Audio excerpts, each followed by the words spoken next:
Thiruvananthapuram വെമ്പായത്ത് KSRTC bus കടയിലേക്ക് ഇടിച്ചു കയറിയ ഒരാൾ മരിച്ചു. നിരവധി പേർക്ക് പരിക്കേറ്റു. RB സനൂപ് ഉണ്ട് വിവരങ്ങൾ നൽകാനായി. സനൂപ്, എങ്ങനെയാണ് അപകടമുണ്ടായത്? ആരാണ് മരിച്ചത്? അനിഷ, കുറച്ച് മുമ്പാണ് ഈ അപകടം ഉണ്ടാവുന്നത്. MC റോഡിലാണ് അപകടം നടന്നത്. വെമ്പായത്തിനടുത്ത് കൊപ്പത്തുള്ള സ്ഥലത്ത് വെച്ചാണ് നിയന്ത്രണം നഷ്ടപ്പെട്ട KSRTC ബസ് ഒരു കടയിലേക്ക് ഇടിച്ചു കയറിയത്. ഒരാൾ മരണപ്പെട്ടിട്ടുണ്ട്. അദ്ദേഹത്തിന്റെ വിവരങ്ങൾ നമുക്ക് ലഭ്യമായിട്ടില്ല. കൂടുതൽ വിവരങ്ങൾ തേടുന്നതേ ഉള്ളൂ. ബസ്സിൽ ഉണ്ടായിരുന്ന യാത്രക്കാർക്കും പരിക്കേറ്റിട്ടുണ്ട്.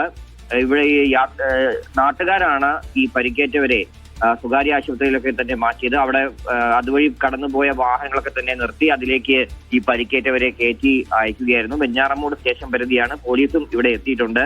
ഒരു ഇരുചക്ര വാഹനത്തിനെ മറികടക്കുന്നതിനിടെ KSRTC ബസിന്റെ നിയന്ത്രണം നഷ്ടപ്പെട്ടു എന്നാണ് പോലീസ് ഇപ്പോ അറിയിച്ചിട്ടുള്ളത്. ബസ് നേരെ കടയിലേക്ക് ഇടിച്ചു കയറുകയായിരുന്നു. കടയുടെ മുമ്പിൽ നിന്ന ആളാണ് മരണപ്പെട്ടത്. ഇദ്ദേഹത്തിന്റെ വിവരങ്ങൾ ലഭിക്കുന്നതേ ഉള്ളൂ. അനിഷ.